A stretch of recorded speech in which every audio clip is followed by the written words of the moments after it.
Good morning, everybody. How do you feel when I tell you last year 1 million babies were forced to smoke by their mothers? In this class, we've had a variety of speeches talking about the effects of cigarettes and their smoke. Well, this is a different case because when we talk about those speeches, we are referring to full developed adults that took this decision. Today, we are not referring to that case. We are referring to a fetus that was forced to smoke by their mothers. According to smoking statistics, in developed countries, 18% of pregnant mothers smoke, and in countries in development, 8% of mothers smoke. This equal up to 1 million babies every year that are forced to smoke by their mothers. Today, I will describe for you the physical effects of smoking during pregnancy. I will point out, in this presentation, I will point out low birth weight, childhood cancer, and ultimately that as the primary effects of smoking during pregnancy. When the mother smokes, the baby absorbs chemicals such as nicotine, lead, arsenic, and carbon monoxide.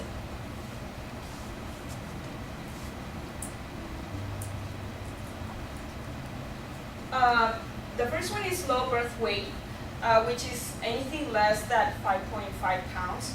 20 to 30% of low birth weight babies come from smoking mothers. As you can see, these first two babies come from are low birth babies, and they come from smoking mothers, compared to this healthy baby, which comes from a normal pregnancy. The following is childhood cancer. According to the University of Stanford, the components of cigarette smoke transport to the placenta, directing these chemicals to the baby.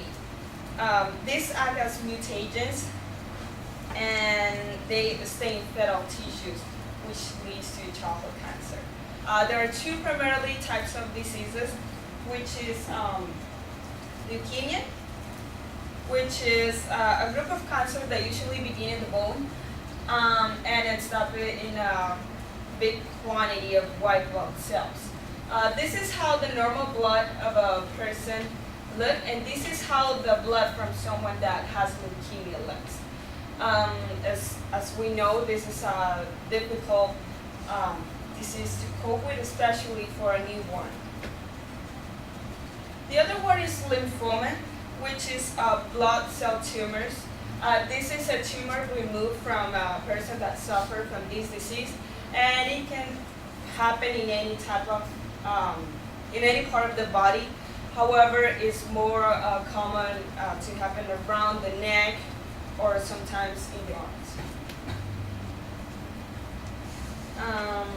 Last is, according to the University of Stanford, the other effect is death. There are two types of death. The first one is perinatal death, which is any type of death that happens before the baby is born, which we mean the fetus. Women that smoke a pack or less a day of cigarettes have 20% chances of suffering from perinatal death. Well, having their baby suffer from perinatal death. However, women that smoke a pack or more per day have 35% chances of having their baby suffer from perinatal death.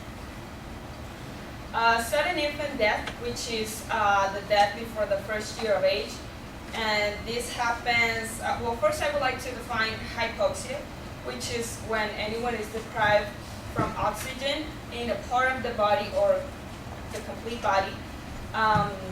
This happens because the nicotine triggers hypoxia in the body of the baby. The way the babies absorb oxygen is through the mother's blood. Well, because the mother smokes, the babies cannot develop their lungs completely. Therefore, when they're born, they have a difficulty coping with a different variety of oxygen. And then there is this last one that I thought it was interesting to share with you.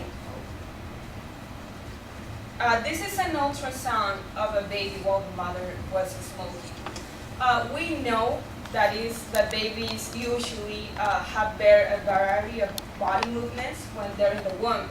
However, we can localize the phases of the baby. In the first 3 slides, we see a sign of anxiety, which is the baby grabbing his face like anything close to a sign of almost a scratch.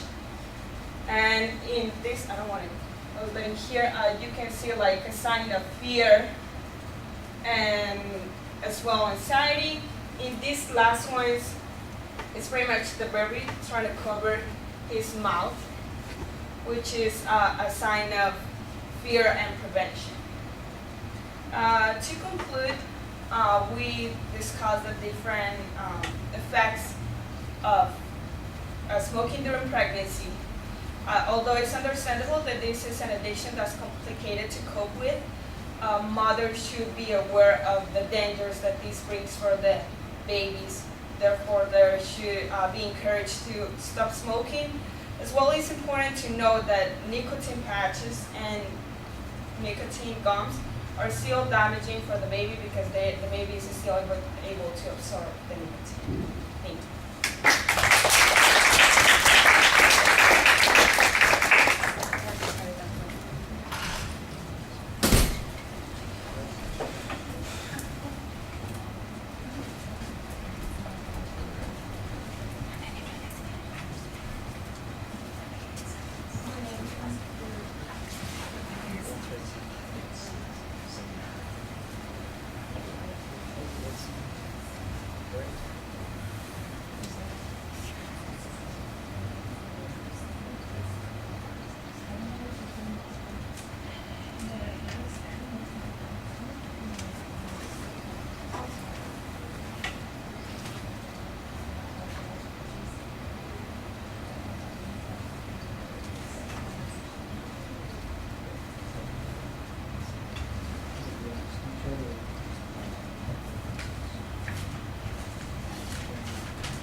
Well, I thought you had an interesting rhetorical question as your attention device. The contrast between infants being forced to smoke versus their mothers choosing to smoke. That's an okay point. You've got some nice statistical information to kind of draw us in at the beginning. Very clear statement of what your goal is. I thought you cited information consistently in the speech. I would want to make sure that I don't jump to the conclusion that you got it wrong. There is but both of them I think go the other way. You say the University of Stanford, they would call themselves Stanford University, so it's just a little thing. Even if it's Samford University, I think it's the university, it's Samford University as opposed to the University of Samford. So I wasn't sure which it was, but both of them I think it's just an odd way of saying them, and it would be like saying College Fullerton. It doesn't sound like the name. We know ultimately who you're talking about, but it just doesn't sound like the name. So you want to get that correct. But that's a minor quibble. It's just something that I noticed when you were speaking, and that's one of those pronunciation things that's problematic. Everything else I had no trouble with and understood where you were going and what you were saying, and it was very clear. Let's talk about the vocal factors, for instance. I thought you projected pretty well. You've got a louder voice, and I think that you use that voice effectively. There's some good inflection in a couple of spots, especially in the opening of the speech. There were one or two spots where the pace seemed to lag, but that was mostly transition time, so that was not anything that you needed to be overly concerned about. Excuse me, I've got a sneeze that's decided that it's going to just sit there for a second and wait to come out. All right.